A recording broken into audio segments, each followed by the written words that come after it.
apa-apa, terserah. Sambil rebahan juga apa-apa, yang penting jaga kesehatan ya. Bentar lagi kita mau ujian soalnya.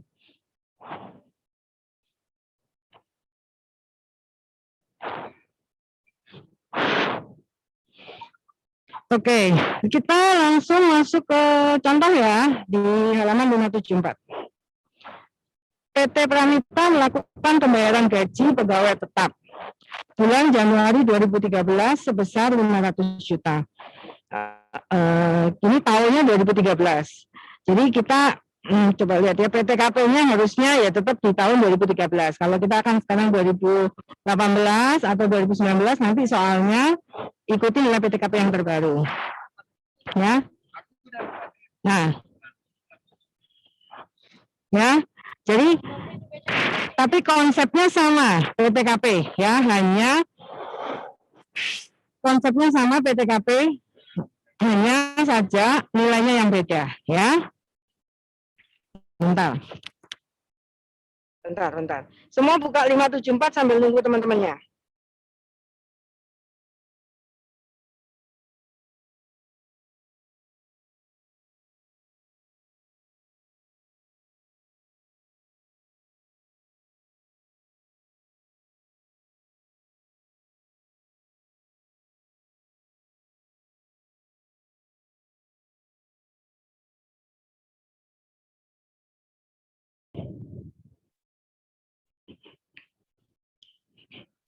Oke ya. PT Pramita melakukan pembayaran gaji pegawai tetap bulan Januari. Jangan lupa, begitu pegawai tetap kurangi biaya jabatan ya. Nah, ini Januari 2013 sebesar 500 juta. Jadi kita pakai PTKP 2013. Tapi konsepnya tetap PTKP pengurangnya. Dari jumlah tersebut perusahaan mendorong PPh pasal 21 30 juta, memotong PPh pasal 21 30 juta dan iuran pensiun 10 juta serta menanggung iuran pensiun karyawan 10 juta.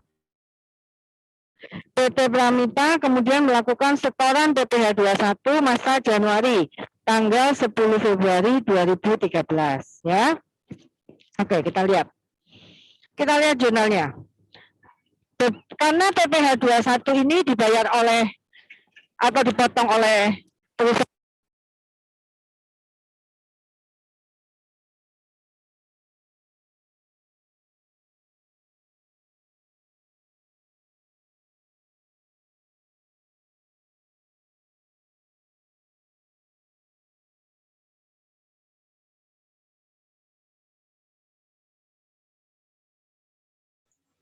Ibu, suara mati deh, Bu.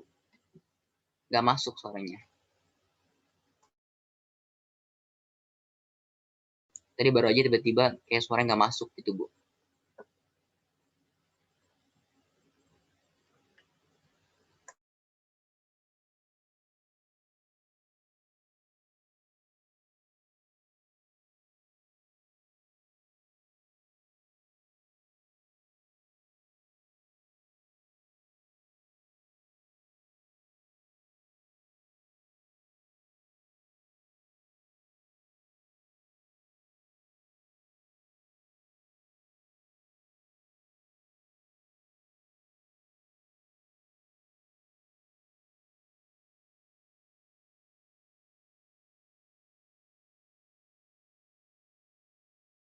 lanjutkan di halaman. Oke, kita mulai pelan-pelan.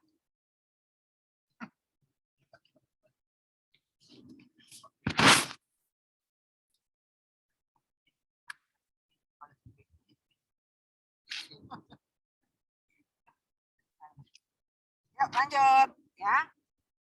Oke. Dengar ya? Iya, Bu. Nah, itu kan beban gajinya tetap 500. Ya. Lalu iuran pensiunnya 10. Lalu utang PPh-nya 30. Ya. Lalu utang iuran pensiunnya 20. Sehingga kasnya jadi 460 yang dikeluarkan. Nah, itu waktu mencatat beban gaji. Kemudian itu kan beban gaji Januari ya. Nah, nanti Februari itu utangnya dibayar. Jadi utang PPh pasal 21, utang PPh pasal 21 pada kas 30 juta, ya. Nah,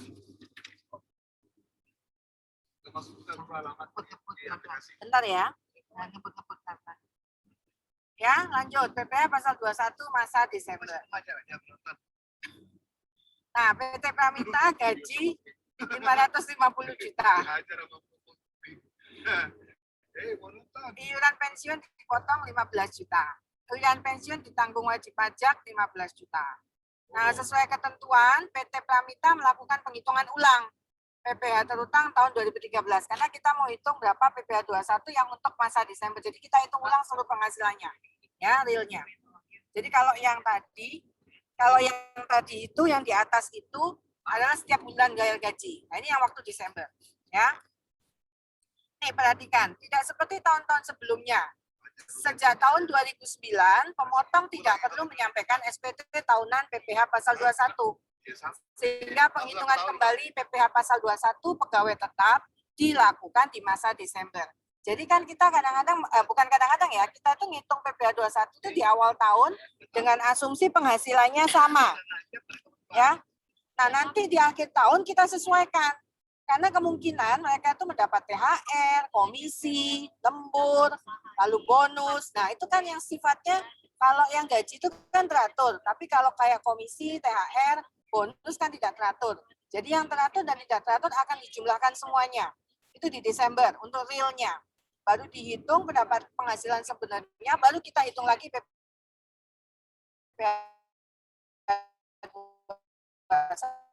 Ya. Nah, untuk sekarang ini adalah tapi semua langsung dimasukkan di bulan Desember. Sehingga penghitungan kembali PPh pasal 21 pegawai tetap dilakukan di masa Desember.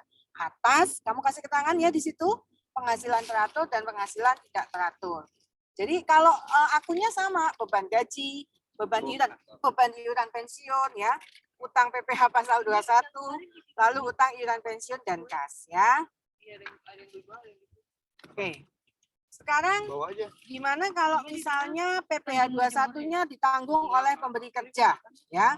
PPh 21-nya ditanggung oleh pemberi kerja. Jadi kalau tadi kan PPh 21-nya dipotong dari penghasilan atau ditanggung oleh pegawai. Kalau dipotong oleh pemberi kerja atau ditanggung pemberi kerja, maka caranya beban gaji tetap 500, beban iuran pensiun 10 juta, beban PPh pasal 21 30 ya.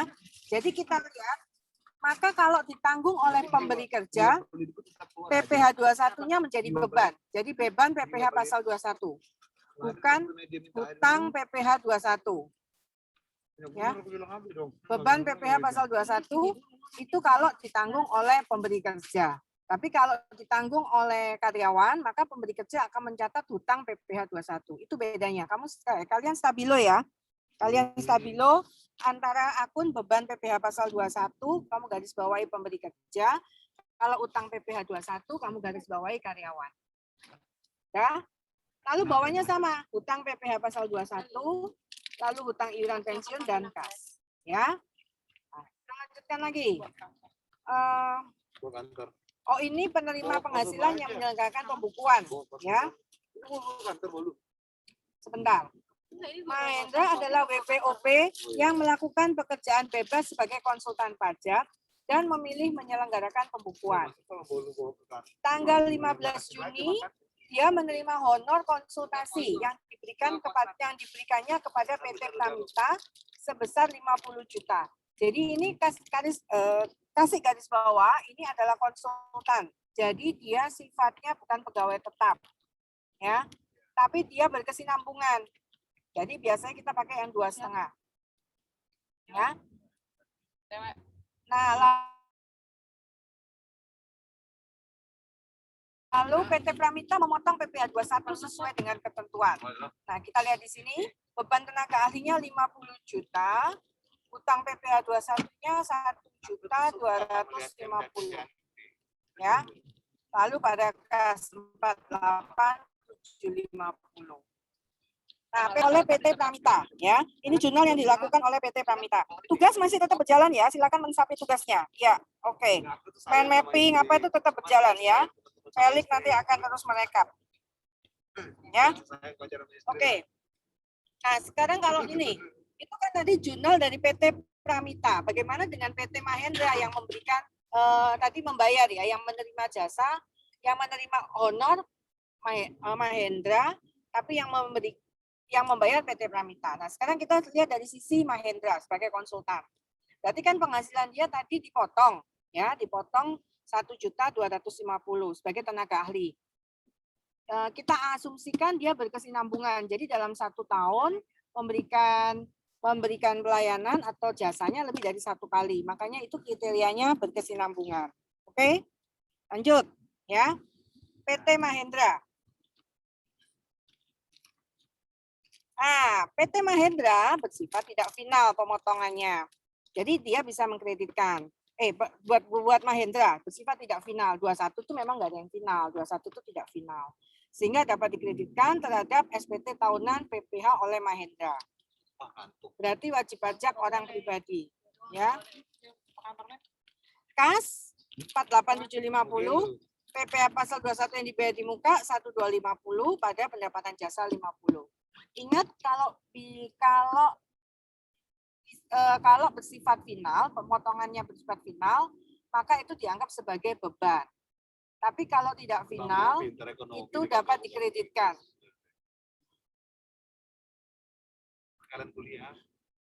Kalau tidak final, itu dapat dikreditkan.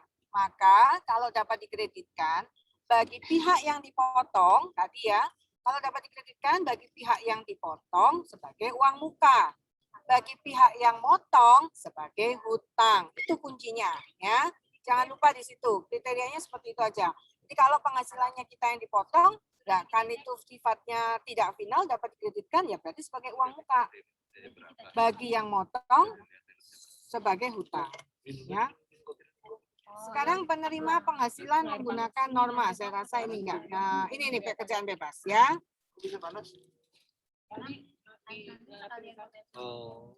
Oke. Ini kita lihat ya, yang halaman 577.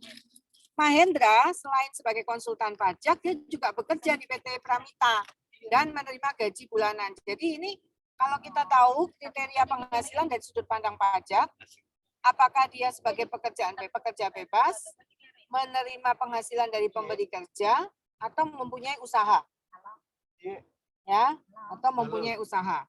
Nah, kita lihat, Mahendra di samping sebagai konsultan, dia juga menerima bekerja di PT Pramita.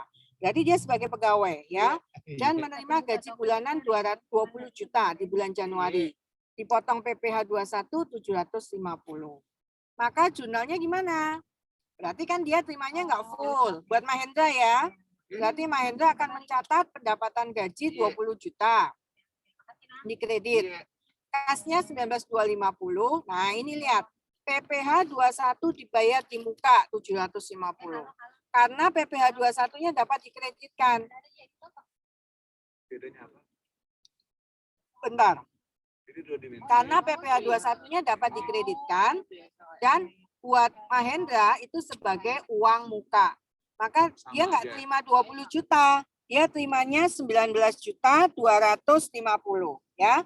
Jadi kas 19.250, PPh pasal 21-nya 750 dan pendapatan gajinya 20 juta. Oke? Oke, kita lanjut yang terakhir nih, PPh 21. PPh 21 ditanggung pemerintah. Ya. PPh 21 ditanggung pemerintah. Nah, ini seperti yang sekarang ya, ketika kondisi COVID, PPh 21 juga DTP ya, ditanggung pemerintah. Ya. Mahendra bekerja di PT Pramita, mendapat pada bulan Juni, dia terima gaji, ya Juni 2020, kan ini mulai yang kayak kondisi sekarang ya, Pak. Penghasilan ditanggung, pajak ditanggung pemerintah ya. Menerima gaji dan tunjangan 15 juta. Mahendra menikah, Mahendra menikah anak 1. Ya, Mahendra menikah dan memiliki anak 1.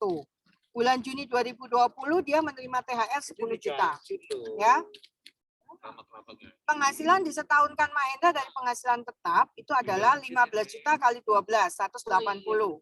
Sehingga PPh 21 atas penghasilan tetap dan teratur mendapat fasilitas ditanggung pemerintah. Ya. Nah ini yang kita kayak COVID sekarang ditanggung pemerintah. Nah maka kita lihat di jurnalnya. Halaman 578. Ya. Beban gaji berarti 15 juta. Kan ini di Juni ya. Beban gaji 15 juta. Di Juni itu dia dapat penghasilan teratur gaji dan tidak teratur THR. Ya, ingat ada dua penghasilan. Beban gaji 15 juta, beban THR 10 juta. Lalu di debit, kreditnya hutang PPh 21 500, PPh 21 ditanggung pemerintah 970. Badan bank 23 ya. Jadi jurnalnya seperti ini. Nah, itu kan untuk gaji bulan Juni ya. Nah, di bulan Juli maka akan menjadi seperti ini. Hutang pajak di debit 500, PPh 21 ditanggung pemerintah 970, kreditnya bank 1470. Ya. PPh 21 tanggung pemerintah itu seperti itu. Jadi kita ketika PPh 21 ditanggung pemerintah ini maka sifatnya adalah diberikan kepada Mahendra. Jadi PPh 21 ditanggung pemerintah. Jadi gini ya. Kalau kamu lihat di sini, kan berarti banknya keluarnya 1470 833. 1470 833. Itu bukan berarti yang PPh 21 tanggung pemerintah ini kita bayar ke negara, enggak. Jadi yang dibayar ke negara itu hanya 500. Yang 970 itu diberikan ke Mahendra. Itu ketika kondisi COVID seperti ini, perhitungan untuk PPh 21 ditanggung pemerintah kayak gini, ya. Jadi Mahendra nanti terimanya itu adalah 23.529.267 plus 970.833. Ya, itu yang diterima oleh Mahendra ketika dalam kondisi COVID seperti ini ya. Peraturannya masih diperpanjang sampai dengan Juni, kita lihat lagi selanjutnya. Oke.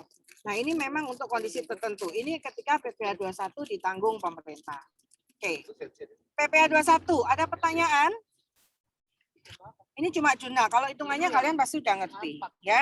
Ada pertanyaan untuk PPh 21? Ada pertanyaan enggak? Belum sih, Bu. Masih bisa Belum ngikutin. ya? Ikutin lah bisa ya. Setelah 21 kita ikutin buku aja ya. PPh 23. Yuk kita lanjut 23. 23 dan 4 ayat 2. Ingat kalau final akan langsung dicatat sebagai beban.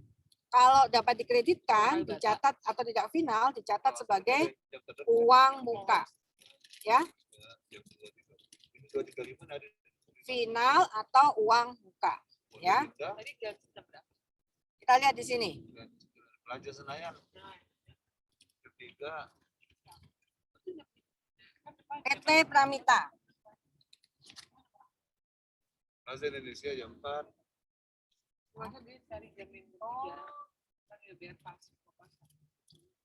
PT Pramita ya. PT Pramita wajib memotong PPh 23 karena dia mempunyai usaha menyewakan kendaraan. Di sisi lain, CV Mahendra Rencar wajib memungut PPN sebesar 10% yang merupakan PPN masukan bagi PT Pramita. Oke, kita lihat ya.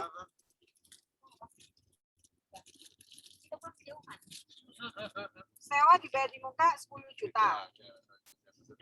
PPN masukan 1 juta. Utang PPh 23 200 dan kas 10 juta 800 ya. Jadi jurnal ini untuk uang muka sewa mobil ya. Jamnya sore. Nah, itu kan 1 Desember. Di 31 Desember dia akan mencatat beban sewa pada sewa dibayar di muka. Itu untuk mengakui beban sewa 1 bulan. Ya. Itu jurnal PT Pramita. Untuk CV Mahendra, Rencar, jadi kan Mahendra ini yang punya usahanya ya, Mahendra Rencar punya usaha, lalu Pramita yang menyewa. Nah, bagi CV Mahendra, maka dia akan mencatat kas 10 juta 800. PPh 23 dibayar di muka, ya, dibayar di muka 200 karena dia kan dipotong. Lalu sewa diterima di mukanya di kredit 10 juta dan PPN keluaran 1 juta. Nanti tanggal 31 Desember sewa diterima di muka pada pendapatan sewa. Makan, Ray. Ya? Nah, Enak ya. Jam 3. Jam berapa?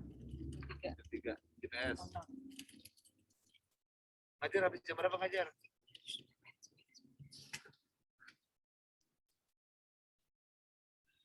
ya, paham kan? Ini gampang nih ya. Lanjut. Perlakuan PPN masukan bagi non PKP. Jadi kalau non PKP, perlakuan PPN-nya bagaimana? Kita lihat. Apabila PT Pramita bukan PKP, maka tidak ada mekanisme untuk mengkreditkan PPN masukan terhadap PPN keluaran. Sehingga PPN masukan tersebut dapat dibebankan sebagai biaya fiskal. Jadi ketika dia non PKP, maka kalau menerima PPN masukan dicatat sebagai beban.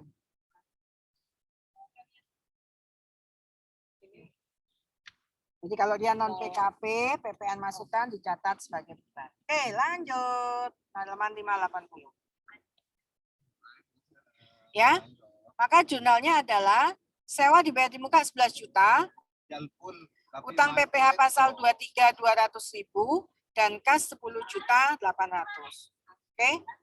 Gimana kalau misalnya bukti potongnya belum diterima, ya? Jika yang kondisi 2A tadi bukti potong belum diterima, maka dia akan menjurnal seperti ini. Kas di debit 10.800.000, debit lagi PPh 23 dibayar di muka 200.000, kreditnya sewa diterima di muka 10 juta, dan kredit lagi PPN keluaran 1 juta. Ya. Nah, bagaimana kalau misalnya CV Mahendra Rencar tidak bersedia? Jadi dia nggak maunya dia terima uang itu 11 juta udah net, udah dipotong PPh 23. Jadi dia nggak mau dipotong lagi, udah bersih, dia udah bersih. Nah ini yang perlu kamu garis bawahi ya.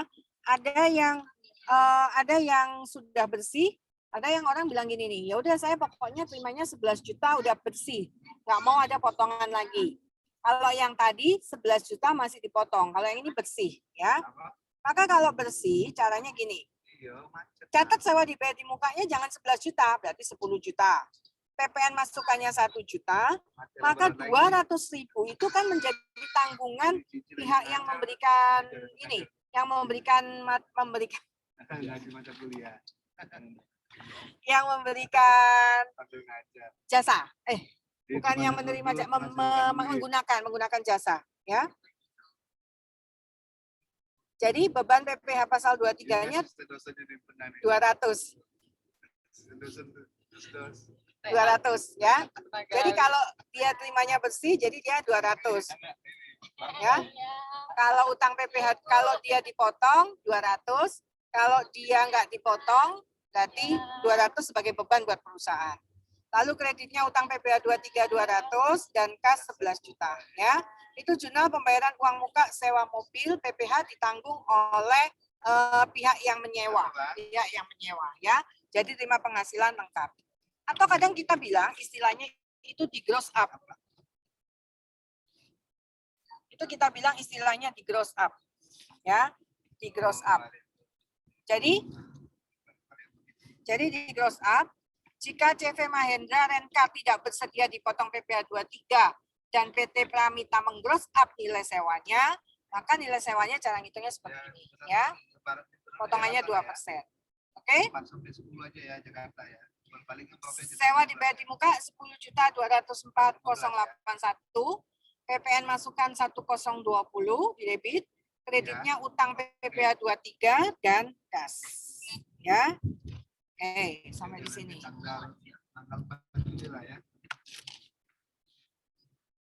Tiket pesawat yang buy one get one ya.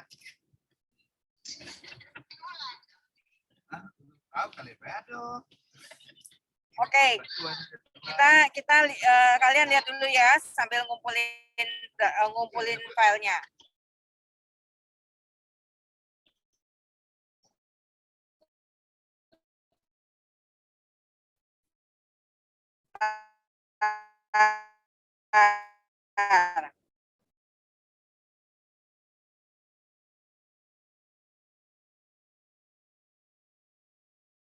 Ya. Oke. Kita akan lihat ini PPh Potput ya. Pencatatan jurnal akuntansi untuk PPh Potput ya. Kita coba suaranya. Ya. Sebelum tonton video ini, pastikan kamu sudah review materi pajak penghasilan ya. Oke, sebelum kita mulai bertransaksinya, aku mau kasih tahu dulu nih, kalau nanti kita akan lihat jenis dan objek PPh yang terutang, dasar pengenaan pajak dan tarif pajaknya, bagaimana mekanismenya, apakah kita yang dipotong atau dipungut, atau kita yang dipotong atau mengungut pajaknya. Perhatiin baik-baik ya. Ini rekapan semua potong pungutnya. Dicatat jumlah pajaknya dalam akun utang PPh karena kita punya kewajiban untuk menyetorkan pajaknya kepada saudara. Sedangkan apabila kita sebagai pihak yang dipotong atau dipungut, maka kita mencatatnya dalam akun PPh. Ini ya saat dipotong atau dipungut mencatat pada pajak dibayar di muka. Jadi kredit pajak. Dibayar di muka, karena pada akhir tahun pajak tersebut dapat menjadi pengurang beban pajak kita loh dalam pelaporan SPT tahunan atau istilah populernya yaitu sebagai kredit pajak. Dan yang terakhir, gimana pencatatan akuntansinya? Oke, tanpa basa-basi lagi, langsung ke ilustrasinya yuk. Dalam ilustrasi yang aku buat, kita sebagai PT Pajak Baik ya. Nah, kamu bisa cek nih lebih detail tentang PT Pajak Baik, seperti profil perusahaan, struktur organisasi, dan juga pemegang saham. Oke, kita lanjut ke ilustrasi transaksinya ya. Good grammar and spelling are important, but if you want to write essays that inspire, messages that forge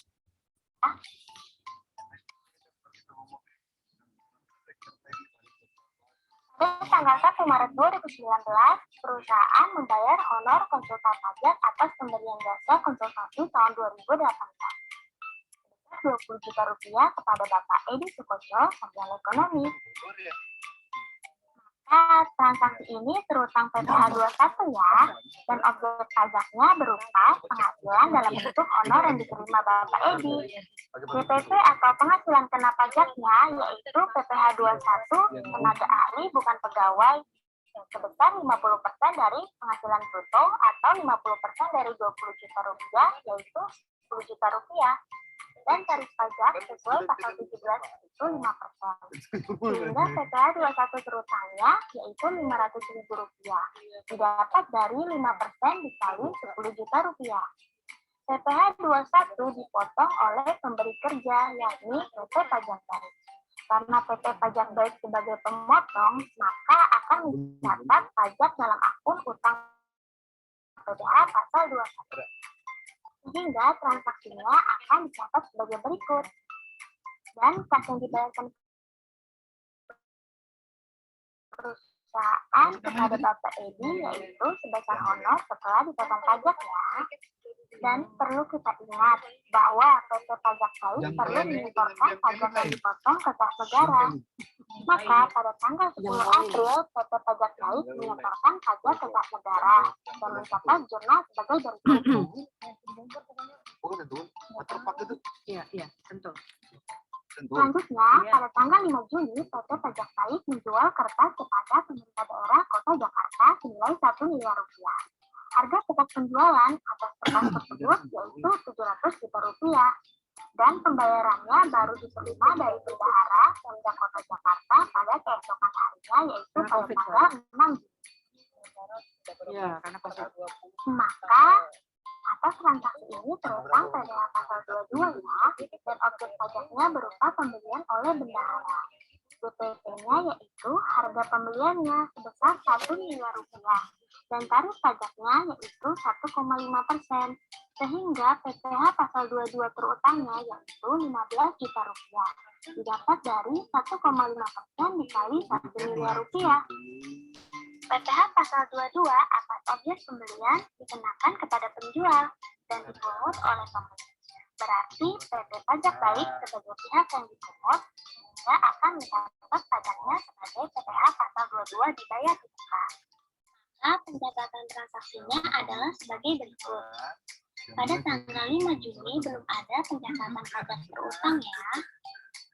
Karena PPh pasal 22 terutang baru akan dicatat pada saat terutangnya, yaitu saat pembayaran tanggal 6 Juni 2019.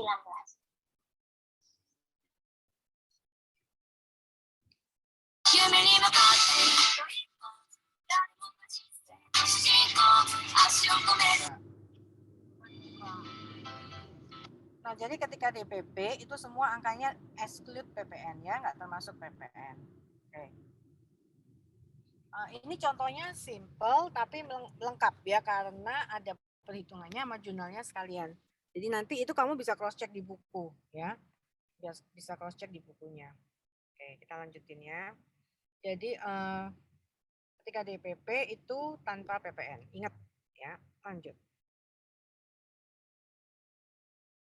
Perhatikan di video ini, nanti linknya saya akan kasih, tapi perhatikan dulu.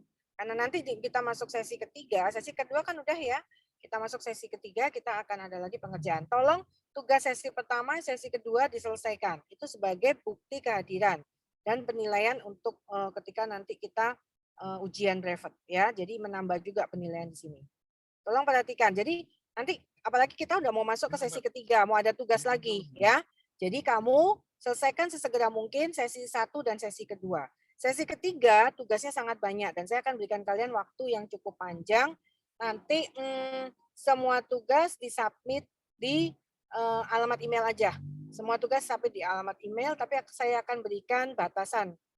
Sebentar, Setiawan, kalau misalnya kita nggak lagi online, bisa nggak tugas itu di file, di submit di chat ini? Masih bisa nggak, Setiawan? Kalau lagi nggak online di Zoom nggak bisa, Bu. Oh, harus Setiawan harus online berarti ya? Iya, atau mungkin kalau mau dikumpulin, bisa Ya. gini, Bu, pakai Google Drive.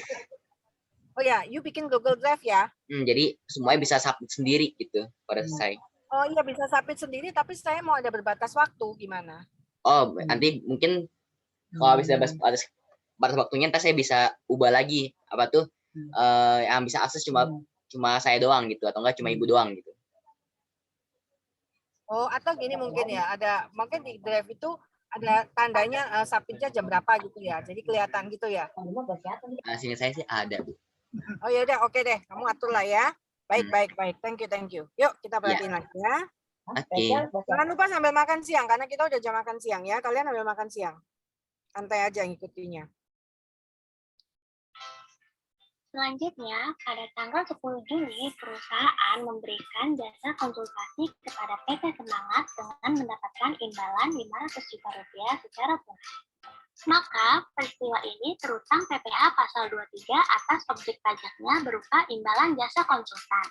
DPP-nya yaitu penghasilan bruto sebesar Rp500 juta dan tarif pajaknya yaitu 2%, sehingga PPh pasal 23 terutangnya yaitu Rp10 juta, didapat dari 2% dikali Rp500 juta. PPh 23 dipotong oleh pemberi penghasilan. Artinya PT Pajak Baik sebagai pihak yang dipotong, sehingga akan mencatat pajaknya sebagai PPh pasal 23 dibayar di muka. Pencatatan transaksinya adalah sebagai berikut.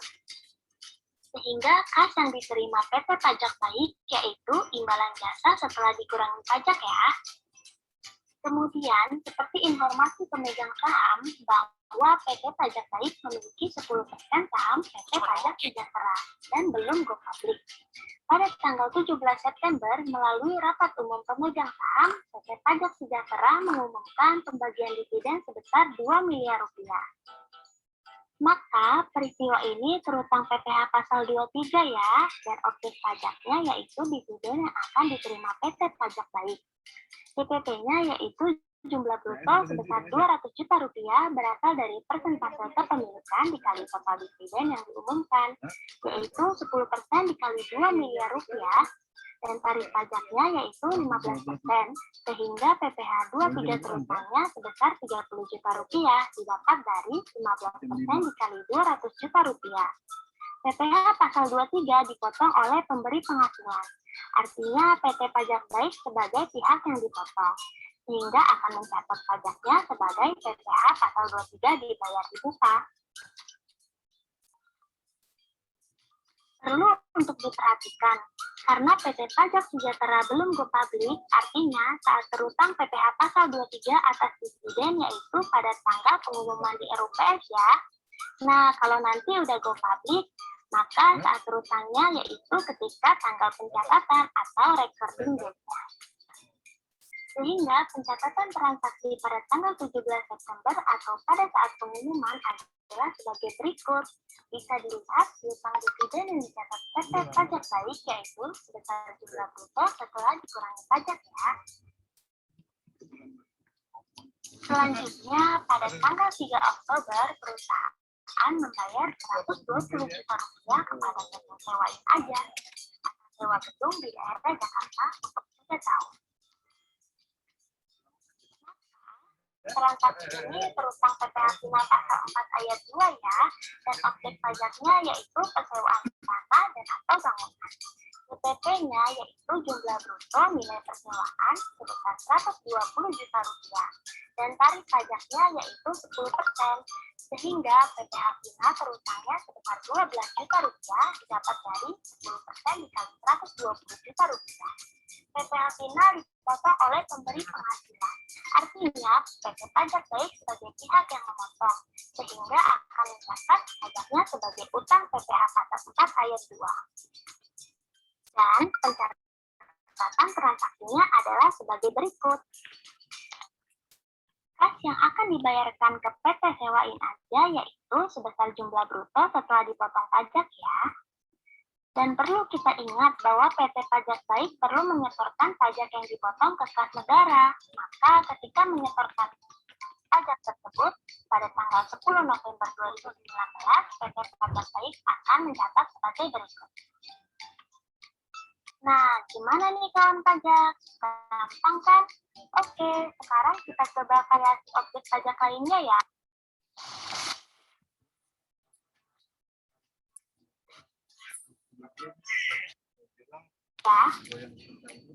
Lalu pada tanggal 22 November, PT Pajak Baik membayar royalti sebesar $5.000 ke Excellency Services Ltd, sebuah perusahaan konsultasi internasional di negara Filipina. Kurs tengah BI sebesar 11.100 dan kurs Menteri Keuangan sebesar 11.200 merupakan kurs yang berlaku di tanggal transaksi tersebut. Transaksi ini berutang PPh pasal 26 ya, atau objek pajak royalti. Perlu untuk diketahui, khusus transaksi dengan menggunakan mata uang asing, kita perlu mengkonversi terlebih dahulu ke rupiah. Maka ketika kita ingin menghitung nilai beban royalti yang akan didapat, untuk mengkonversikan ke rupiah, kita menggunakan kurs tengah BI. Dan ketika ingin menghitung dasar pengenaan pajak, maka kita menggunakan kurs Menteri Keuangan. Sehingga beban royalti didapat $5.000 dikali 11.100 yaitu $55.500.000 rupiah. Sedangkan DPP adalah jumlah bruto sebesar 56 juta rupiah didapat dari $5.000 dikali 11.200 dan tarif pajaknya yaitu 20%, sehingga PPh pasal 26 berutangnya sebesar 11.200.000 rupiah didapat dari 20% dikali 56 juta rupiah. PPh pasal 26 dipotong oleh SPDN yang melakukan pembayaran. Artinya PT Pajak Baik sebagai pihak yang memotong sehingga akan mencatat pajaknya sebagai utang PPh pasal 26. Pencatatan transaksinya adalah sebagai berikut. Sehingga kas yang akan dibayarkan ke Excellency Services Ltd yaitu beban royalti setelah dipotong pajak ya. Dan perlu kita ingat bahwa PT Pajak Baik perlu menyetorkan pajak yang dipotong ke kas negara. Maka ketika menyetorkan pajak pada tanggal 10 Desember 2019, perusahaan akan mencatat sebagai berikut. Kemudian, PT Pajak Baik selain memiliki usaha di Indonesia juga memiliki cabang usaha di luar negeri, yaitu Vietnam dan Malaysia. Berikut detail penghasilan neto untuk tahun 2019. Berdasarkan tabel di atas, diperoleh penghasilan kena pajak sebesar 10 miliar rupiah, sehingga beban pajak atau PPh terutang pada tahun 2019 yaitu 2,5 miliar rupiah didapat dari tarif pajak PPh badan dikali PKP, yaitu 25% dikali 10 miliar rupiah. Indonesia, prinsip pajak Indonesia yaitu worldwide income menegaskan bahwa penghasilan yang diterima atau diperoleh dari dalam maupun luar negeri pasti akan dikenakan pajak penghasilan di Indonesia. Akan tetapi, bisa kita lihat dalam tabel sebelumnya bahwa pajak juga telah dikenakan di tempat penghasilan tersebut diperoleh. Sehingga untuk mengurangi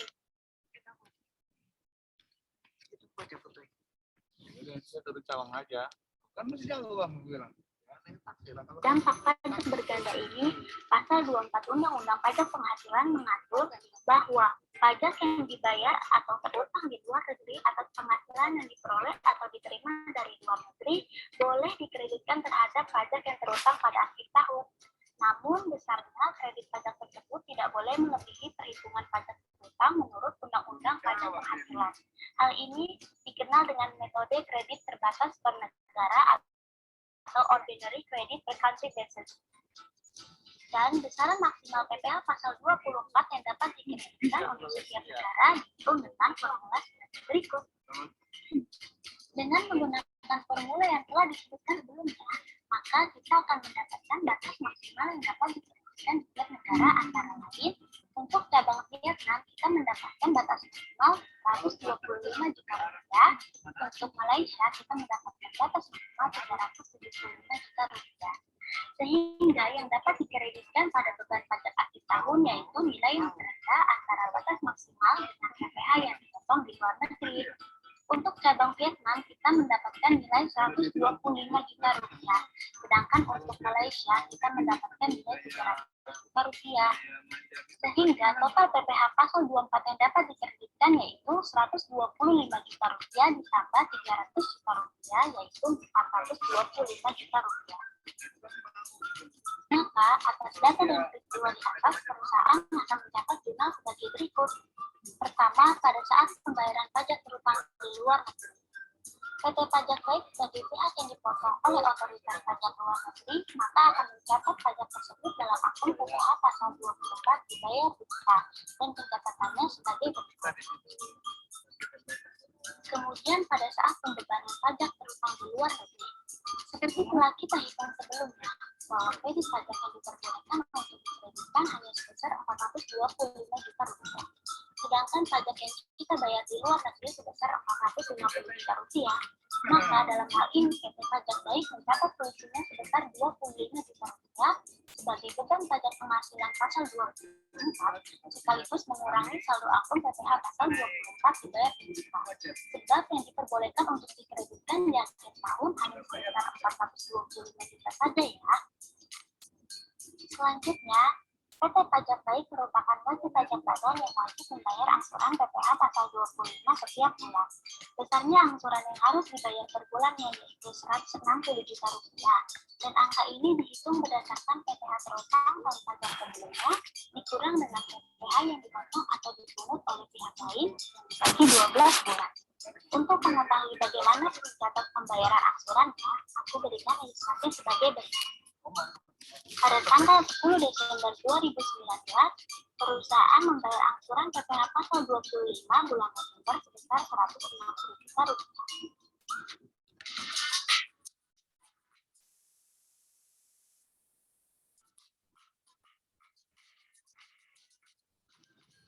Sehingga jurnalnya sebagai berikut. Nah, perlu diingat, angsuran PPh pasal 25 yang dibayar untuk setiap masa pajak ini juga dapat menjadi kredit pajak pada akhir tahun ya. Pada akhir tahun pajak dapat dihitung besarnya pajak penghasilan terutang untuk 1 tahun pajak. Dari pajak penghasilan. Maaf, pencet ya.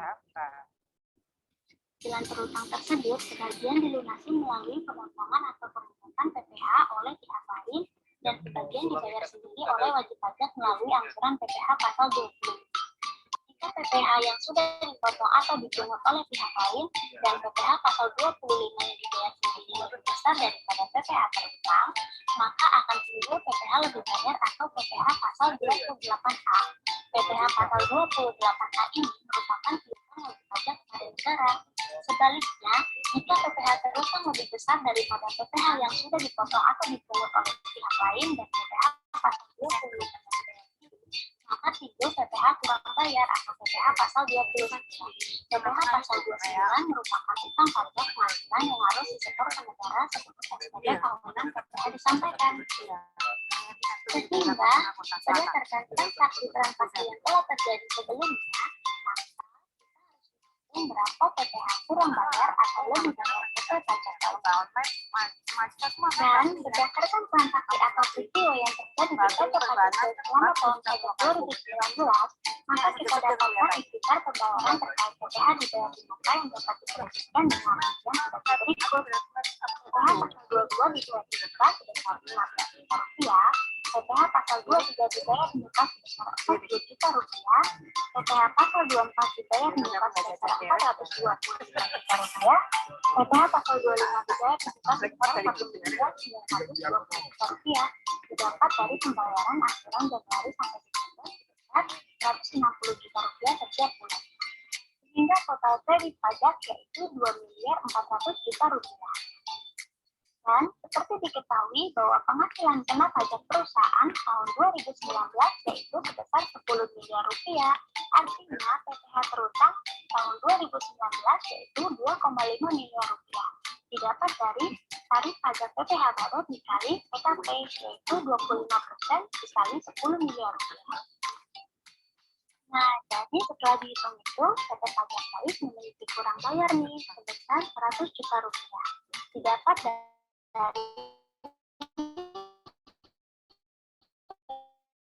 PPh terutang dikurangi 2.400 juta rupiah. Maka jurnal akhir tahun untuk mencatat perhitungan ini jika yang digunakan yaitu standar akuntansi keuangan dan juga sangka akuntabilitas publik adalah sebagai berikut. Terdapat PPh kurang bayar dicatat dengan akun utang PPh pasal 29 sebesar 100 juta rupiah.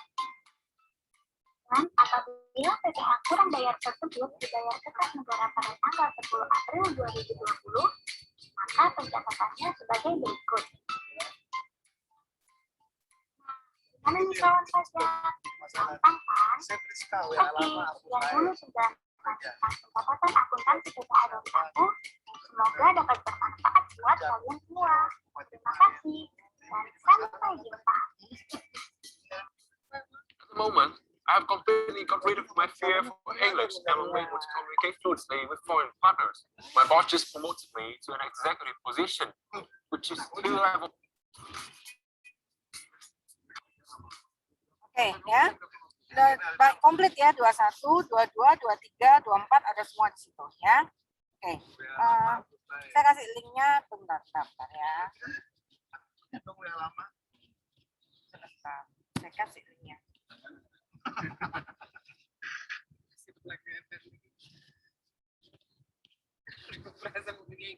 Iya, makanya.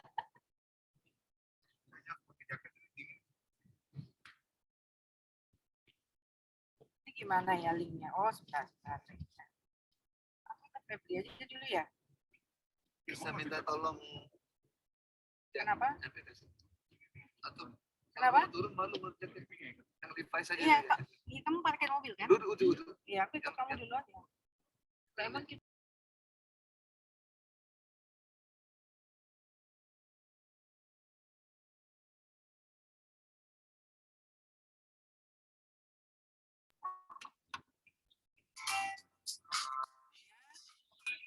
tadi 21. PT Pajak Bais. PPT-nya yaitu jumlah bruto sebesar 200 juta rupiah berasal dari Ini persentase yang kepemilikan 23. dari total dividen yang Ini yang 23. Ya, honor ini yang 21 konsultasi. Ini yang 23. Link saya udah kasih. Oke. Linknya udah saya kasih. Setiawan. Di tempat tisu. Setiawan, ini apa namanya? Berapa yang belum kumpul ya untuk kedua? Tugas kedua. Apa, Bu? Yang tugas kedua berapa orang yang belum kumpul? Terus gue yang main mapping kan, Bu? Ya, main mapping. Betul. Main mapping.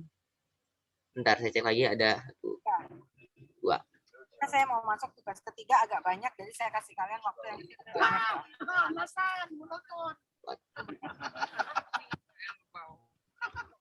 5. Kelas. 5, Bu. 5 orang. 5 ya. Mm-mm.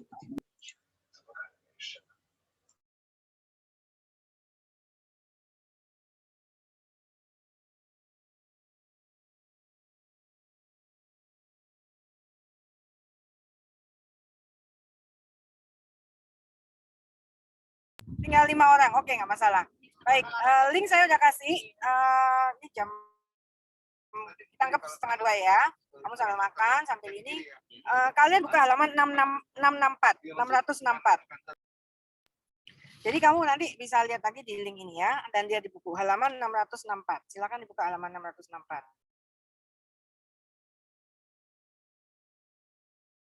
Ya, halaman 664 itu ada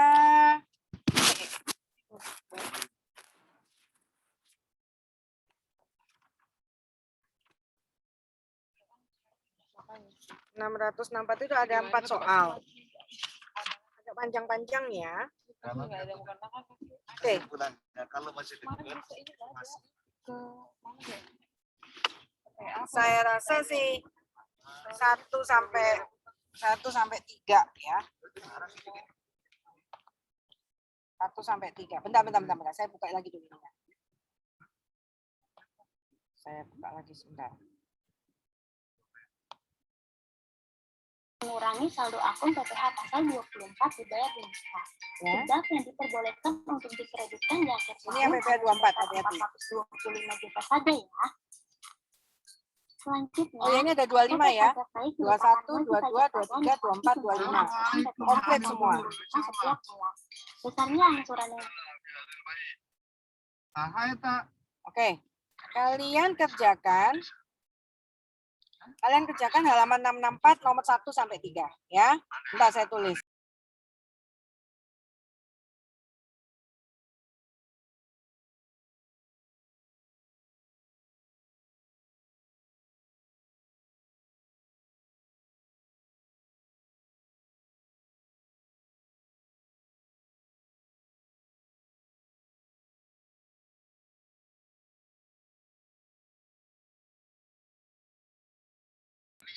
Ya.